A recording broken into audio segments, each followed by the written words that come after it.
തമിഴ്നാട് മന്ത്രി ഉദയനിധി സ്റ്റാലിന് മദ്രാസ് ഹൈക്കോടതിയുടെ വിമർശനം. എന്തടിസ്ഥാനത്തിലാണ് സനാതന ധർമ്മം ജാതി വ്യവസ്ഥയെ പ്രോത്സാഹിപ്പിക്കുന്നതെന്ന് ഉദയനിധി സ്റ്റാലിനോട് മദ്രാസ് ഹൈക്കോടതി ചോദിച്ചു. ഉദയനിധിയെ അയോഗ്യനാക്കാൻ നിലവിലെ നിയമപ്രകാരം കാരണങ്ങളില്ലെന്നും കോടതി വ്യക്തമാക്കിയിട്ടുണ്ട്. വിനയ് ഉണ്ണി വിവരങ്ങളുമായി ചേരുന്നുണ്ട്. വിനയ്, ഉദയനിധി സ്റ്റാലിന് ആശ്വാസമുള്ള നിലപാടാണ് കോടതിയിൽ നിന്നും ഉണ്ടായിരിക്കുന്നത്, പക്ഷേ വിമർശനവും ഉണ്ടാകുന്നു. എന്താണ് സംഭവം?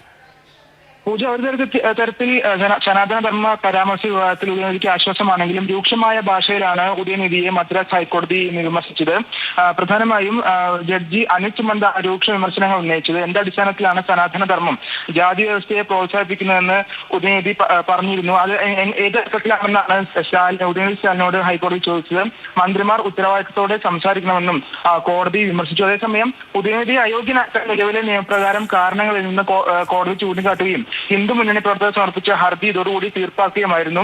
മന്ത്രി ഉദയനിധി സ്റ്റാലിന് പുറമെ മന്ത്രി ശേഖർ ബാബു, MP A രാജ എന്നിവർക്കെതിരെയുമായിരുന്നു ഹിന്ദു മുന്നണി പ്രവർത്തകർ ഈ കുവാവാറന്റോ ഹർജി സമർപ്പിച്ച് പ്രധാനമായും ഒരു അധികാര സ്ഥാനത്തിരിക്കെ ഇത്തരത്തിലുള്ള പരാമർശങ്ങൾ നടത്തുന്നത് അതിൽ അയോഗ്യത കൽപ്പിക്കണമെന്നായിരുന്നു ഇവരുടെ ഹർജി. എന്നാൽ ഈ ഹർജി കോടതി തീർപ്പാക്കി ഇപ്പോൾ അത്തരത്തിൽ നടപടിയെടുക്കാൻ സാധിക്കില്ല എന്ന് തന്നെയാണ് പറഞ്ഞിരിക്കുന്നത്. പക്ഷേ പരാമർശ വിവാദത്തിൽ കൃത്യമായ രൂക്ഷമായ വിമർശനമാണ് ഉദയനിധിക്കെതിരെ മദ്രാസ് ഹൈക്കോടതി ഇന്ന് ഉയർത്തിയത്. ശരി, വിനയ് ഉണ്ണിയാണ് വിവരങ്ങൾ നൽകിയത്.